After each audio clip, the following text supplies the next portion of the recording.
And joining us right now on the Rothman Orthopedics guest line, ladies and gentlemen, a good friend of the show, and quite frankly, the record holder for longest non-athlete interview on this program, Mike Kaye from Pro Football Network. Make sure you guys are following Mike Kaye. Mike, what's going on, man? Welcome back. I feel like I'm in the SNL Five Timers Club. You know what I mean?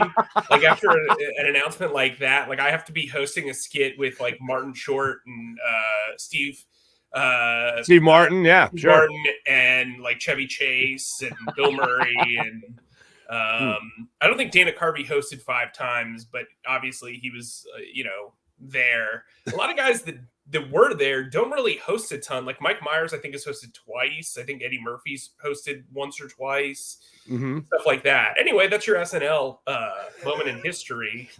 Well, here's a fun fact. Well, it's funny because it's kind of what we went into last time we spoke. But for bonus points here, who was the doorman on the first Five Timers Club sketch with Tom Hanks? Tom Hanks was the guest host. Do you remember who the doorman was? It was probably somebody who'd only hosted like 3 times. How about 0 times? The doorman was Conan O'Brien, then writer on SNL. Fun little factoid. That podcast is treating you well, huh? Well, as someone who watched a lot of Conan, I just kind of knew that because whenever someone from Saturday Night Live was on, they always would work that into the conversation. But yeah, man. Anyway, good times. Mike and I were talking before we hit the record button because I've mentioned it on the show as well for the Saturday Night Live junkies such as myself and Mike. Fly on a Wall podcast with Dana Carvey and David Spade is just incredible. It's just a lot of fun. Anyway, hey, football. Yeah, the thing that I did after I realized that I wasn't funny, the thing that I turned to after, which I think has become a running bit for us on this show too, is my desire to be on SNL, but realizing that I'm not humorous in any sort of way, except to myself, I guess, and my wife. Well, that's why we're friends. That's why we talk, because we feel like, we're totally right in that category. That would be a great bit, though. Just what NFL writers would be great and SNL cast members. I'm ready for that. For later. We'll save that one for later. List, but I gotta tell you, I love on Pro Football Network. I love the Kaye's takes, especially when one of your takes is, not to spoil it for everybody, but you kind of are expecting a nice little season here from the Philadelphia Eagles. You think what we've been talking about on paper is going to translate to some success on the field this season? Yeah, I mean, I think when you look at the schedule, it's hard to find 6 to 7 losses. I mean, obviously that could happen. Obviously the wheels could fall off. Jason Kelsey's older and kind of held together by sticky glue or permanent glue. Lane Johnson has had his injury histories. Brandon Graham's coming off a major injury. AJ Brown has got a history of injuries as well. So it's not like this thing could like turn on its head very quickly. If they lose to Detroit, then you're suddenly like, oh. But week 1's normally kind of weird anyway. But what I'll say is this. I think this team from top to bottom is the 5th most talented team in the league. Do I think they have the best coaching staff compared to other teams? No. So I probably wouldn't say they're the 5th best team in the league, but I think Nick Sirianni has built a culture that is very, very good. I just think there's too many questions about Jonathan Gannon. As much as I think he is a brilliant guy and as much as the league thinks he's a brilliant guy, to kind of be like, yeah, overall, this is the 5th best team in the league. I think they're probably 8th or 9th, right? Mm-hmm. And so, yeah, to you alluded to Kaye's takes, I have them winning the division. I didn't put a number there, but I see them going 11-6, and then having a wild card round win as the 3 seed. I think they'll beat whoever's at 6. And I think from there, if you're in the dance of those final teams, then you've got a shot. But I do think this team will win a playoff game this year. That's really should be, it's not the end goal because the end goal should be Super Bowl. But if they win a playoff game this year under Sirianni, that's notable progression because I do think they overachieved last year. I do not think they were a playoff caliber team. I think they were helped out by the extended playoff alignment and everything like that. But I do think this year they are from top to bottom. I mean, this wide receiver group is phenomenal, and they only have 4 guys on the roster.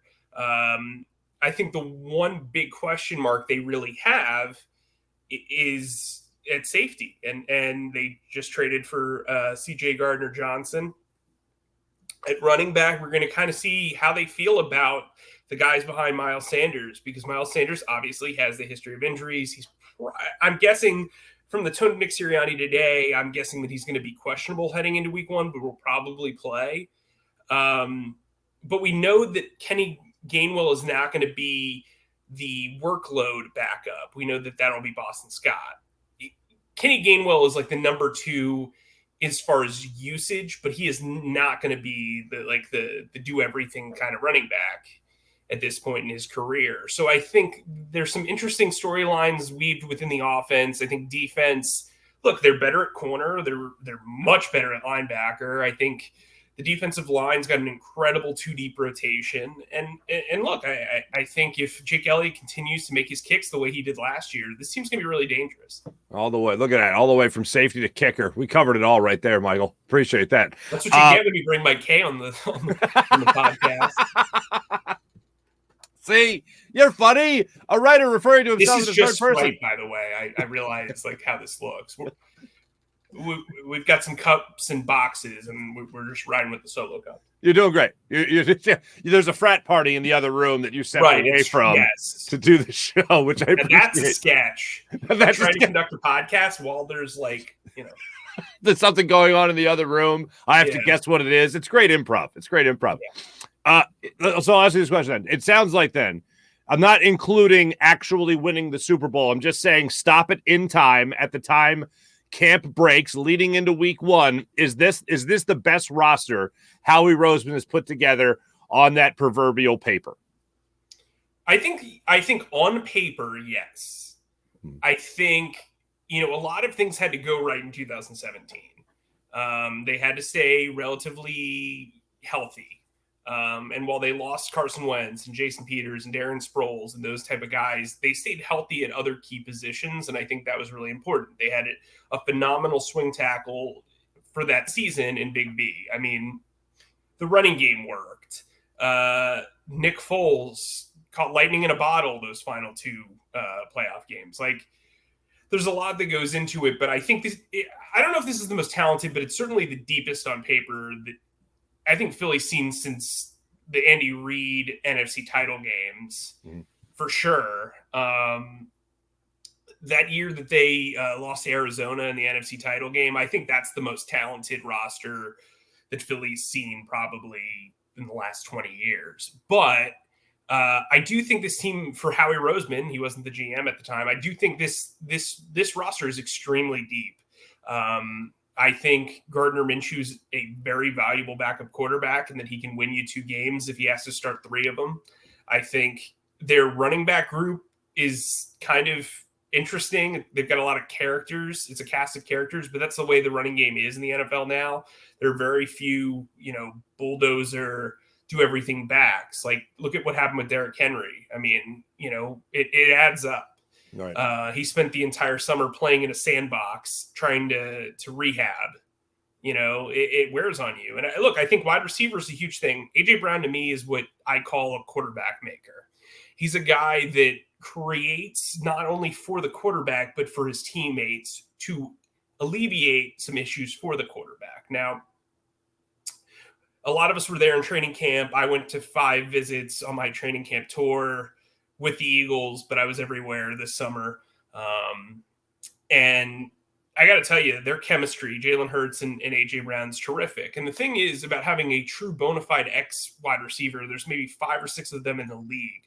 When you have that guy who can take contact from press coverage, still get open on slants and go routes, that forces double teams.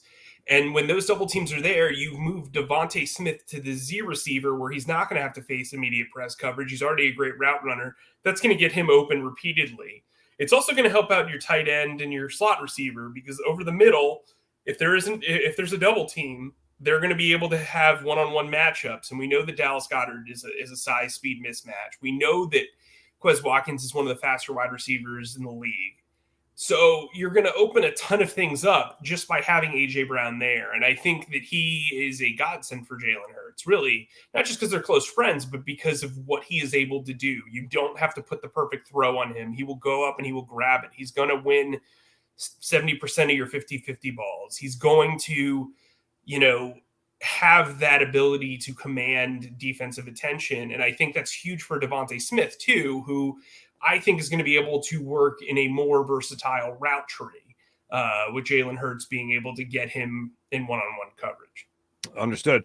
I want to flip it over more to the defensive side of the football here. And I'm trying, just after the preseason, not freaking out over everything or anything, but Jordan Davis, what's a realistic expectation for what he could be bringing to the table this season? Well, I think you're looking at a two-down run stopper right now. And I think that's how a lot of people feel, but they use it more in a negative connotation. The thing is, when you watch – so I'll go back to the draft, okay? So Nakobe Dean falls to day 2, and it's the topic of discussion throughout the draft. And literally every highlight you saw was Jordan Davis moving the entire pocket by himself so that Nakobe Dean could clean up against the run and get a stop after 2 yards. That's what Jordan Davis can do. Jordan Davis is a guy you're going to have to double and triple team, which means, you have to go one-on-one for Fletcher Cox. You have to go one-on-one for Javon Hargrave, whoever's next to him.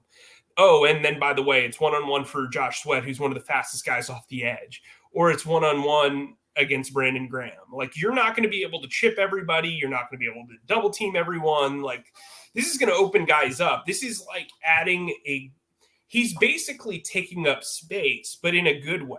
Like, if you have a double team on your nose tackle and he can truly take it on, I mean, Fletcher Cox on a one-on-one matchup is going to eat. Same with Javon Hargrave. Same with Josh Sweat. We haven't seen Brandon Graham in real live game action that much since his return, but he's going to get one-on-ones. Derek Barnett's going to get one-on-ones. And if they can win those battles, they're going to see a massive increase in sacks. And I think even more importantly, with the way they want to use Hassan Reddick, having that space and gap eater is going to free him up to do some fun things that you can kind of be creative with him in space. I want to already look past this season. Let's go into the future, far into the future, as you enjoy the festivities from the frat party next door. Will Jalen Hurts be the QB number 1, not just for this season, but next season and possibly for the foreseeable future? Do you think he will earn that right with his level of play in the upcoming year? I lean that way, yeah. I think if he can stay healthy, they can win a playoff game, and he looks, if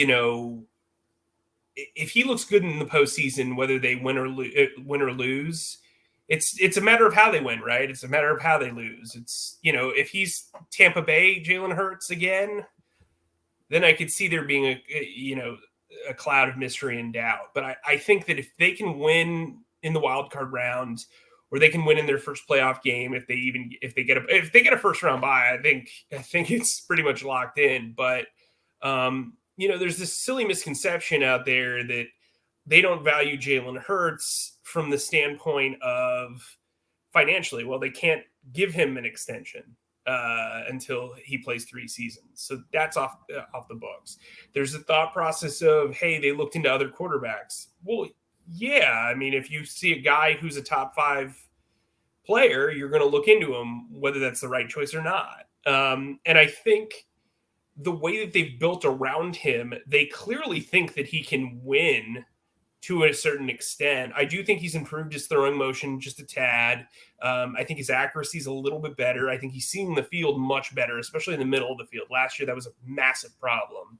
And I think, look, they want to be an 11 personnel offense. They don't want to have 2 tight ends out there constantly. That's why they kept a guy like Grant Calcaterra who couldn't block, and he can't play special teams. You're mostly going to see Jack Stahl in there if they go 12 personnel. And I think, look, I think that's why they brought 5 running backs to camp. I don't think the running game is going to be as much of a focus as it was last year. They had to do that out of necessity. They now have an X receiver, and they have 2 basically number 1 wide receivers now. And Quez Watkins, who would be a really good number 2 on several teams. So I think when you look at that, then you put in Dallas Goedert. I think their passing game can really be elevated this year. I think 3,700 passing yards is not out of the question for Jalen Hurts if he plays, 15 or 16 games. I really do think this team is worth buying into. I just don't see the Super Bowl run in them. I think the Packers are better. I think they're significant. There's at least a handful of AFC teams that I wouldn't pick the Eagles over, gun to my head. So, I think they're kind of that second tier of playoff contender. And I think that's a good thing considering where they were when they hired Nick Sirianni, the thought process when they hired Nick Sirianni, how negatively that hire was kind of responded to, and how people have felt about Jalen Hurts. I think they're in a really good spot to quiet some doubters here. When you were at Eagles training camp and you mentioned the 5 training camps you went to, was there anyone kind of off the radar that jumped out to you at Eagles training camp? I really liked what I saw from TJ Edwards. Like I think TJ Edwards is a guy who's routinely overlooked. He moves so well in space. He's a guy who can play the ball better than he did in college. I think he's thinking quicker, and that's made him very, very good. Another guy that, Zach Pascal, once he recovered from food poisoning, I think was really hard to guard in coverage.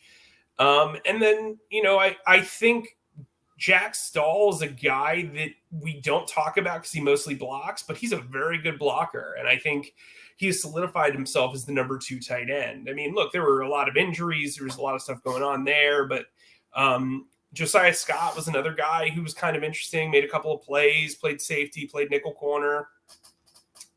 A lot of the guys who stood out in a bad way are not there anymore. So, well, that's good. Yeah, and that's a laundry list. But, excuse me, I think that when you look at this team, they have a lot of guys who can emerge, and they have a lot of young talent. And I do think, for a guy like Reed Blankenship or a guy like Josh Sills or even a guy like Josh Jobe, those guys made the team because of their upside. They were undrafted, but those guys were draft picks, if you know what I mean. I think internally they view those guys as guys who they would have selected had they had more than 5 picks. Certainly. Of the 5 places you went to, what was the best meal you had? Well, I was in Virginia and Baltimore for like 28 hours. So I don't think that's. I was in Nashville.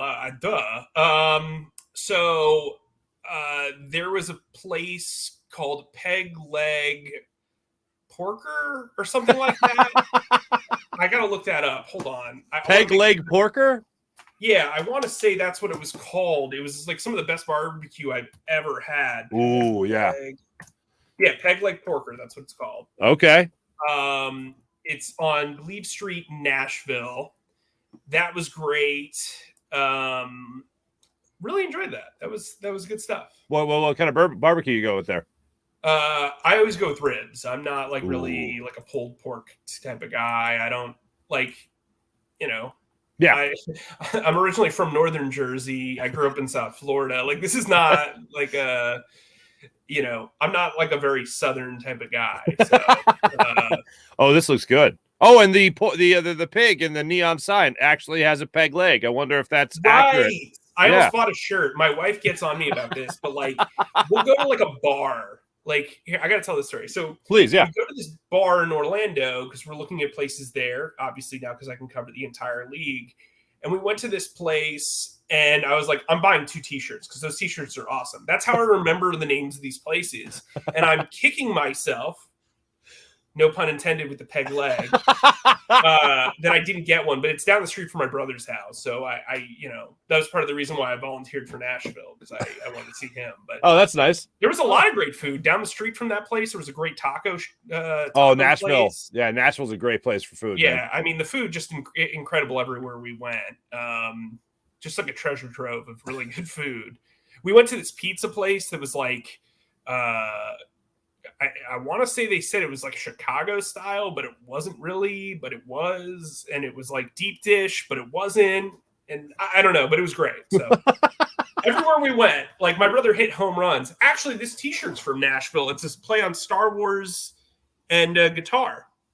Oh, yeah, look at that. That's Tatooine, I think, and that's the Millennium Falcon. That is the Millennium Falcon. That's very nice. Check that out. Look at you, Michael. So Look at you, Mike Kaye. Way to be. Look at you setting me up for stuff that we didn't even talk about.